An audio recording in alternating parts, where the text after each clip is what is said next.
It's a warm welcome to this edition of the program, African Influential Women in Space. This program focuses on women from the African continent who have actually done very well, not only limited to the African continent, but to the world at large. So the World Space Week this year is themed Women in Space. And the World Space Week, it is an international celebration for the science and technology contribution to the human betterment condition. So from the 4th to the 10th of October each and every year, the World Space Week is celebrated. So in this edition of the program, we've got Rania, who is going to be our guest. Rania, welcome to the program. Thank you so much. Thank you for the invitation. Okay, can you just briefly tell us about yourself, just in brief? Yeah, so I'm Rania Toukebri. I'm Tunisian, space engineer. I work on the design and verification of the spacecraft, so the satellites, launchers, and telescopes. I'm also Space for Women UNOSA mentor, so I mentor girls in order to take a career in space. I'm also regional coordinator for Africa and Space Generation Advisory Council, and I'm making some research currently on the development of the satellites communication using quantum technologies and other technologies. So this is briefly what I'm doing. Okay. What are the important aspects of your job as the regional coordinator for the Space Generation Advisory Council? The main purpose, let's say, and goal of our work is to develop the human capacities in Africa, so to make more people aware of space and to educate more people and to raise awareness about space and to create this kind of network that we still lack in Africa. So we need to make that link between the governments, the universities, the private sector, public sector, the different stakeholders, and to make them aware of the space application so that they can use it for the good purpose to create the socioeconomic development and to also solve problems maybe and to direct it in a good way for the local and regional benefit. So that's basically what we do in Africa. We do also the same in several regions because SGAC, Space Generation Advisory Council, is a worldwide organization and it is in the 6 regions of the world. And true, so the objectives, the big objectives are the same, which is raising awareness and educating young people and also involve them in the big projects and the big recommendations with UNOSA.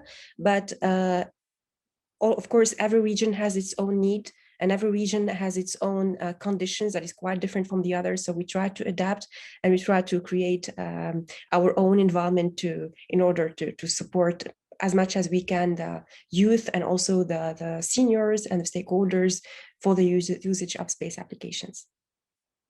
Okay. You have been involved in some satellite projects, the QB constellation, the Jupiter satellite, the EN satellite. What are really like the important aspects in the satellite development process that you have gone through? And also, can you also shed more light in the subsystem that you also specialize in?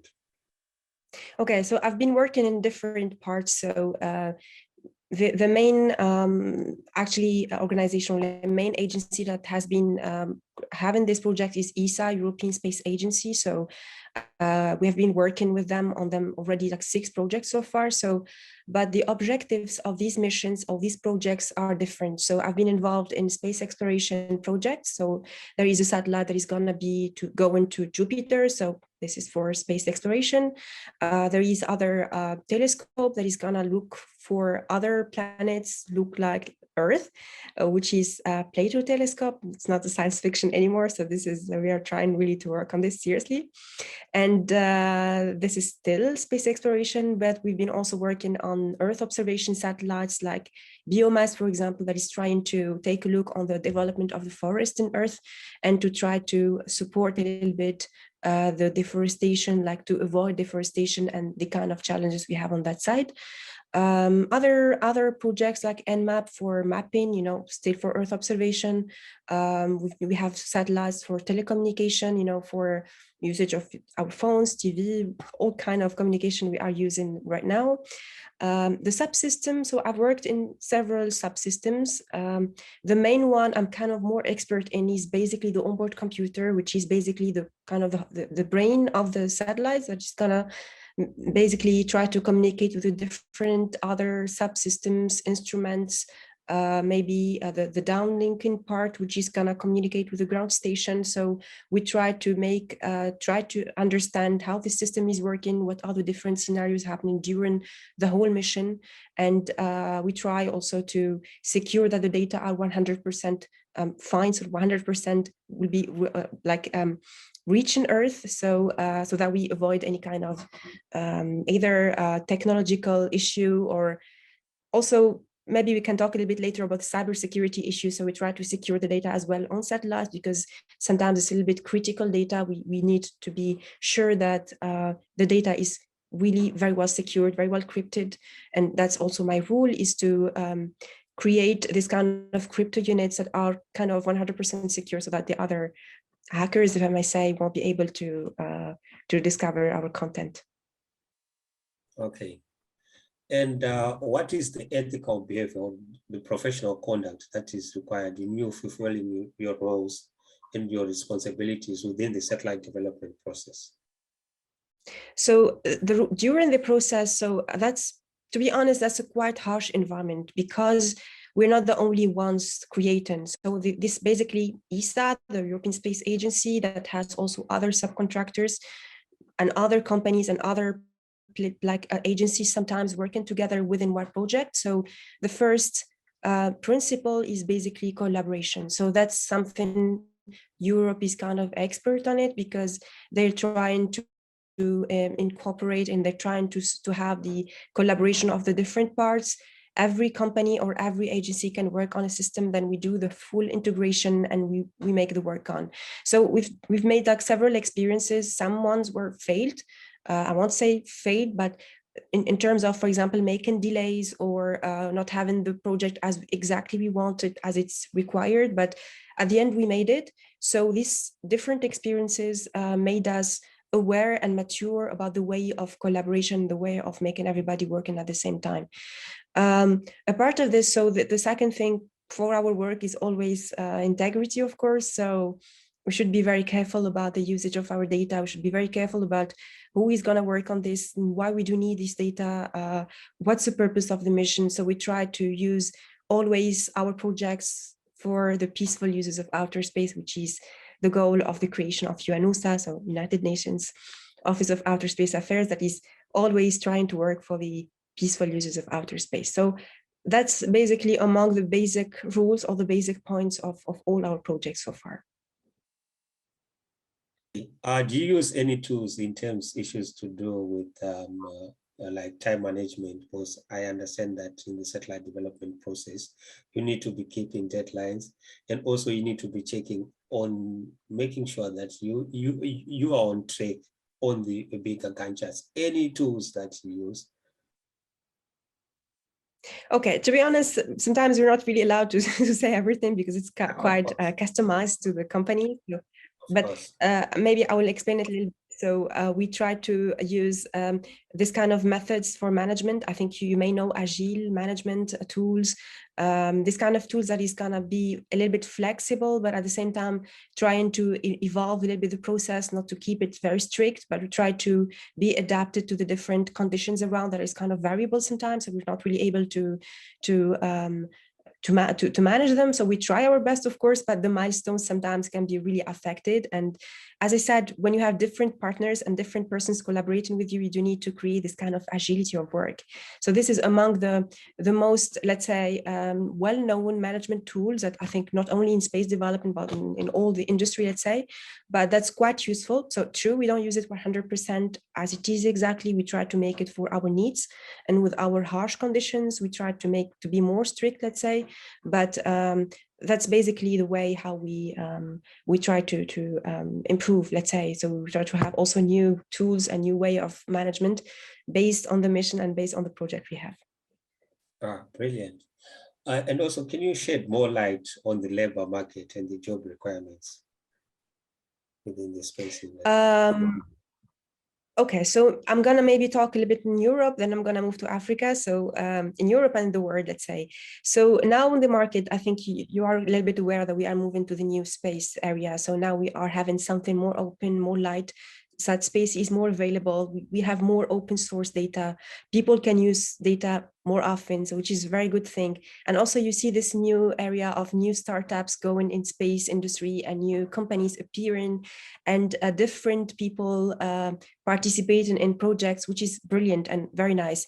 And this is actually thing what we didn't have like 50 years ago. So the new market now is more enlarged, is more open, is more involved in everyone. So this is the idea and the brand, or let's say the big idea of goal and vision of the world in space is to involve everyone. So not only developed countries and spacefaring countries, but also the developing countries and emerging countries, if I may use the word correctly.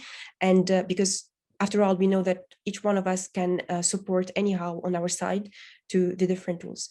On Africa side, we have already many countries already that started their space career some time ago. So for example, South Africa, Nigeria, maybe Egypt, they have already some good paths. So we cannot really talk about all Africa as a whole without really making this point understood. So we have these countries already developed. We are also have other countries that are in the way of being developed, like Angola, for example, and we have still other countries that are still consuming space.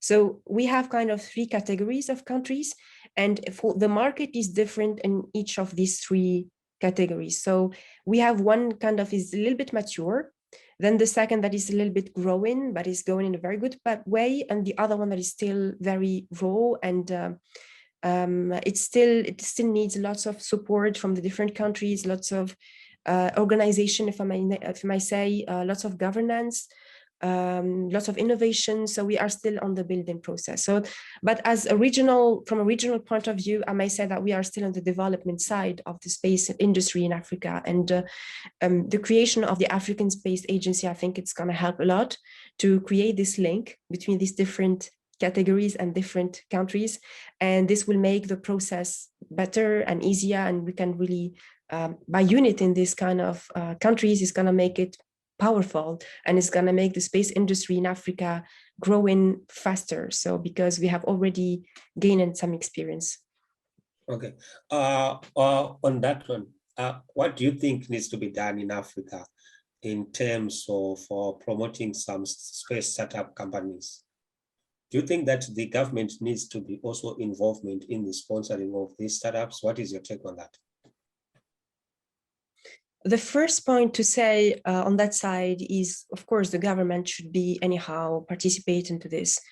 In terms of the space law or the law that they are trying, not only for space, for all the companies, let's say the industrial ones. So they should be more flexibility on allowing more companies and more startups to appear at the first level, to support their creation. So to be a little bit more flexible, to also organize a little bit the processes and bureaucracy of creating this kind of startup, because sometimes, in Africa, it takes a while to create this.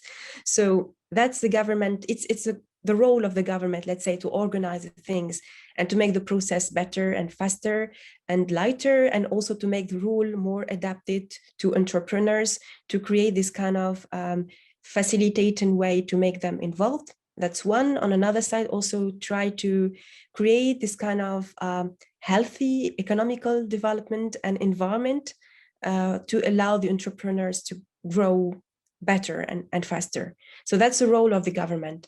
But also there is other sides, like, for example, the government, for example, if they have kind of projects, if they have a space agency, of course, they can do what ESA, for example, European Space Agency, is doing.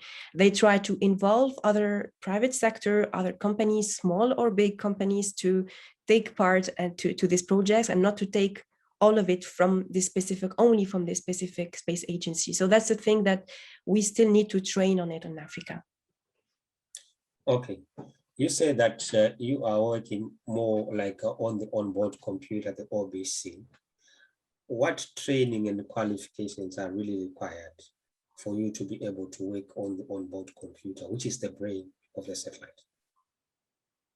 Okay, to be honest, you should know that there is not only one method and one way to reach it. So me and my colleagues, for example, were quite different. There are some people that have already took some courses on space systems, so space applications specifically. Other ones that do just computer science. For my side, what I did is basically that second choice. So I did in the beginning, of course, I always wanted to do space, but I started from Tunisia. And Tunisia, we don't have space industry. So when I did my studies, I did instrumentation electronics, so that's for space in my mind. And I said also I can also use it for other space industry, earth industry, if I may use the word correctly. Then I did computer science and embedded systems, and these embedded systems, I made projects on space applications.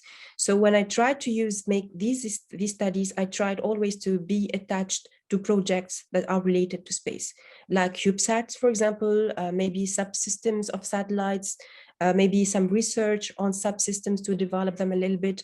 But the idea, at the end, a satellite is a robot in space. So a robot in space under certain conditions and very harsh requirements. And that's all. So if you are doing only computer science and you will apply it on space applications during your educational path, so this is going to be very useful for you, and you can really use it for any kind of development of space applications, space systems, let's say, later on. And also, or maybe what methods of study did you use at different levels of education? And also maybe tapping into, you talked about later in your education, you did embedded systems. How did you manage to master on how to program the microcontrollers? Manage, you mean in my educational life and my personal life, or okay? No, in So your educational life, like your methods of study, let's say maybe you are practicing maybe for an examination, or maybe this course, maybe space law. If you did space law, how do you study for space law? How do you approach the study in terms of maybe programming or mathematics? That might be different. What methods did you use? So, okay, first I'm going to maybe give you a little bit my idea how I wanted to make the studies, what's the link of the different studies I did. So as I told you, so the first thing I did was basically engineering, so electronics, instrumentation, more hardware systems. So I think that was, for me, that was the basics of the work. Then I did a little bit more embedded systems, and within the embedded systems, there is lots of hardware plus software in there. So I did embedded systems, and after it I did more software development for space applications. And then I was introduced little by little from the earth industry to the space industry. So by using these kind of studies and applying them directly in space, so I was more into space systems, and then more in space projects and so on. Then during these studies, of course, I was studying and working at the same time. So I started working at that time, and I started already being involved in big projects, and during these big projects, it gave me lots of expertise, and it allowed me to be kind of mature in my in this specific field, which is onboard computers. So being already involved in 3 big projects of ESA is a thing.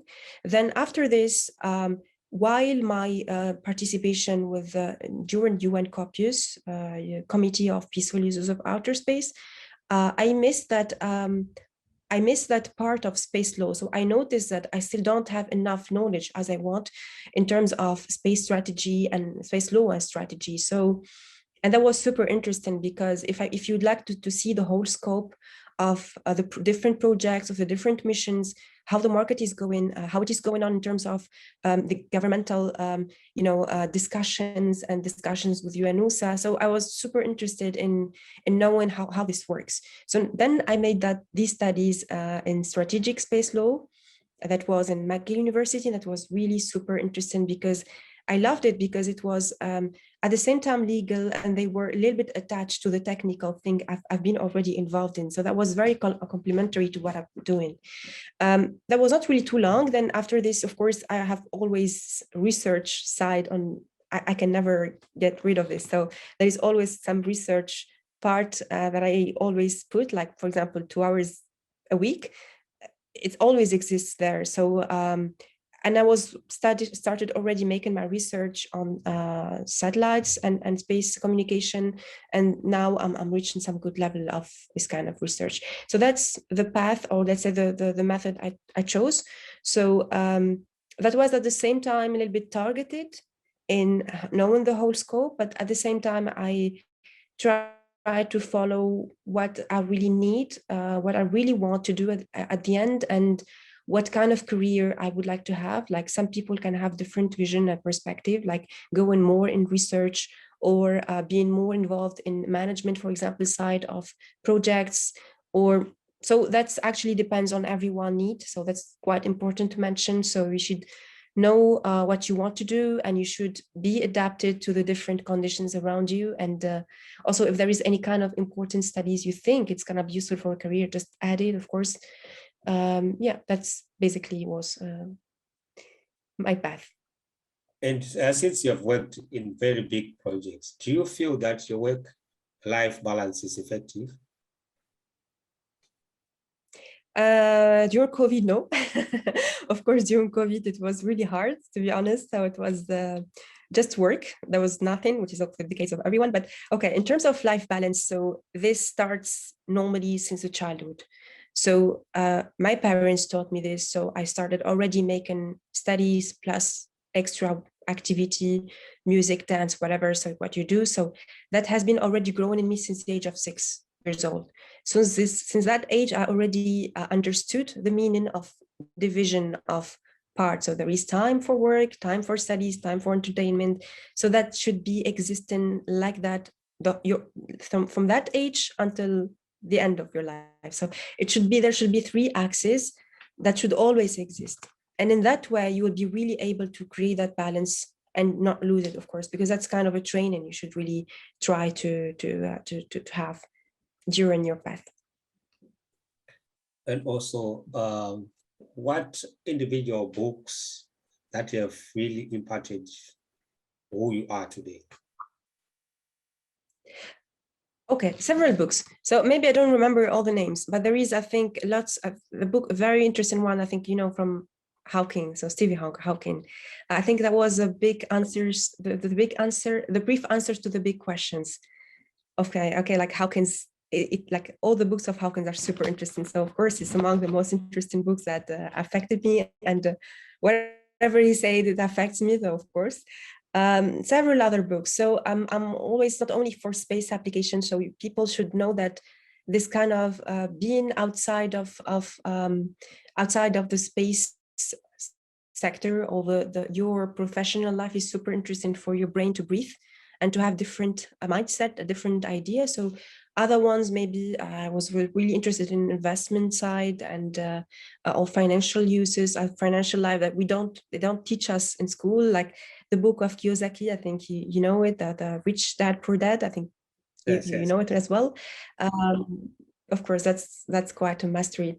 The book of Kissinger, The Word Order, the book of Churchill, My Early Life. So these kind of books, they try also to teach you and to give you some parts that you didn't have during your studies or during your work. So you try to learn from them and to understand that it's not only about reading technical articles, but it's also about taking a look on the other side of your professional, personal life, on the personal development, let's say, because that's quite important for you to take a step back and to see where are you exactly in your path. Okay.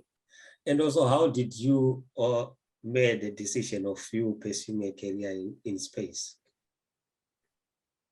Again, couldn't hear you, sorry. I said, how did you make a decision, in terms of issues to do of career decision? How did you make a decision to say, now I want to do space, a space scientist?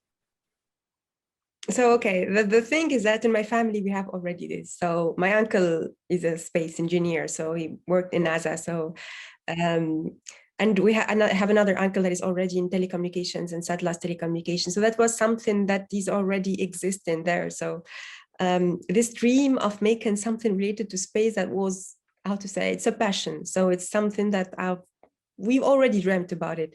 But the decision started from when I was studying, when I was choosing what I wanted to study after my high school, is that that's when you discover what are you good at, and what are the things that can really give you the power to continue studies. Because you can make good like studies and good results of the first, second year, but you cannot really continue that strength, let's say, until the end.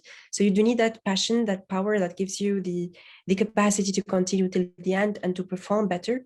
And that was kind of a mixture of my passion and what I was good at, which was basically mathematics, physics, and this kind of things. Then I decided to be more in space, and make space applications.